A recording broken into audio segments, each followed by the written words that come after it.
For the standing press, we'll start with our feet hip width apart. We'll have the weight in the balls of the feet, knees aligned over the toes, belly buttons pulled in, rib cage is elevated. The elbow will start aligned at the hip or the rib cage and finish back at that same position.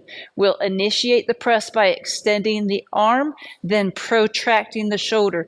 From this point, nothing in the torso should have moved. Now you will allow the arm to continue to extend by rotating the upper body. We're not going to cross the midline. We're going to keep the arm right in line with the shoulder. Then we'll do a slight counter rotation of the hips before reversing, allowing the chest to come back to a neutral position, retracting the shoulder from that protracted position, and then bringing the elbow back to the ribs.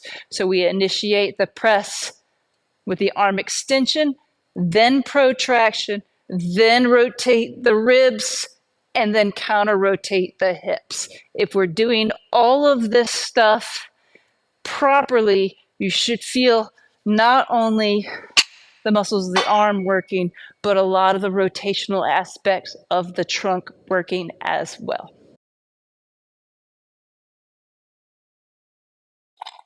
The tall kneeling lift starts with both knees down on the ground, about hip width apart, so that your knee, your hip, your shoulders, and your head are stacked.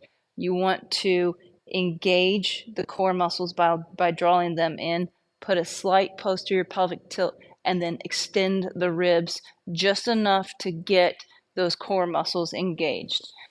The position on the FMT trainer, we're going to have knuckles, the thumb and index fingers closest to the plastic handle attachment on both sides. So you want to initiate the movement with one hand at your sternum and the other hand extended out to the side.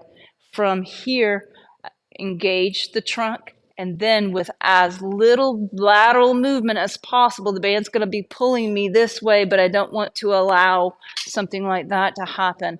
I've got to find my core muscles and get the right engagement so that the feedback of the band doesn't pull me off my center. So as you're looking at this exercise, there should be little to no movement as the band tension increases. You'll finish the repetition with the left arm fully extended and the right arm at your sternum.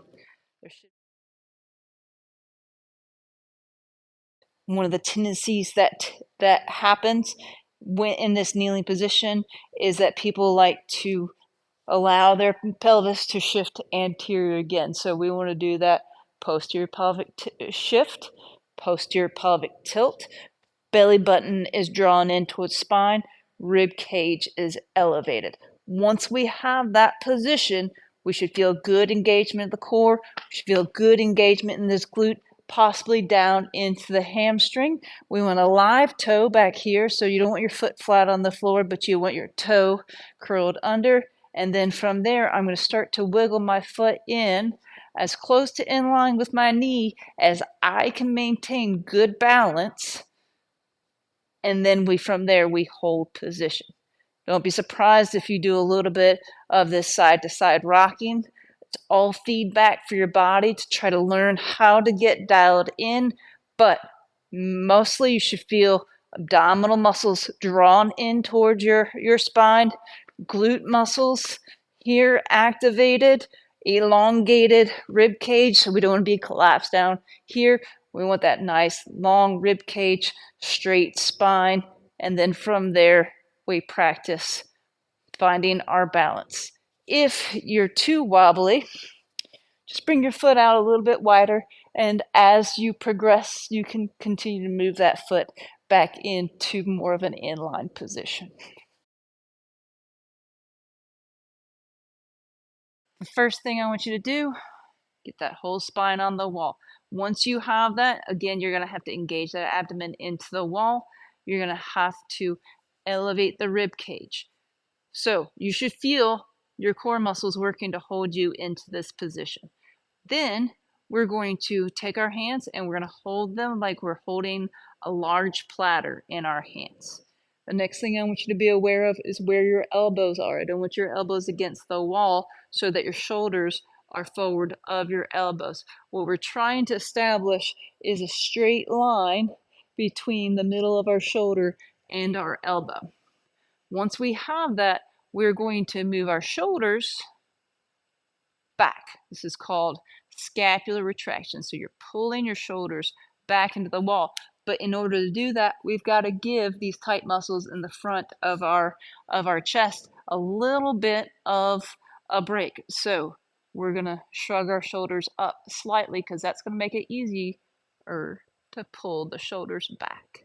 So as you pull the shoulders back, we're not pulling the elbows back into the wall and created this rounded posture. Got that whole spine straight on the wall. We're holding our platter. We want our elbows in line with our shoulders. We're going to slightly elevate the shoulders, and then from there, we're pulling the shoulders back into the wall.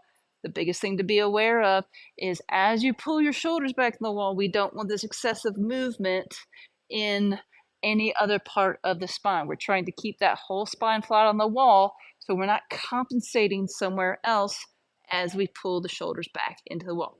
If you feel that, no worries. Just fix wherever you feel the disengagement from the wall occur. So again, to repeat, got my whole spine on the wall, belly button's pulled in, rib cage is elevated. From there, I'm holding my platter, shrugging my shoulders up slightly. I want to make sure my shoulders and my elbows are in line, and then I'm pulling my shoulders back into the wall while maintaining my spine against the wall.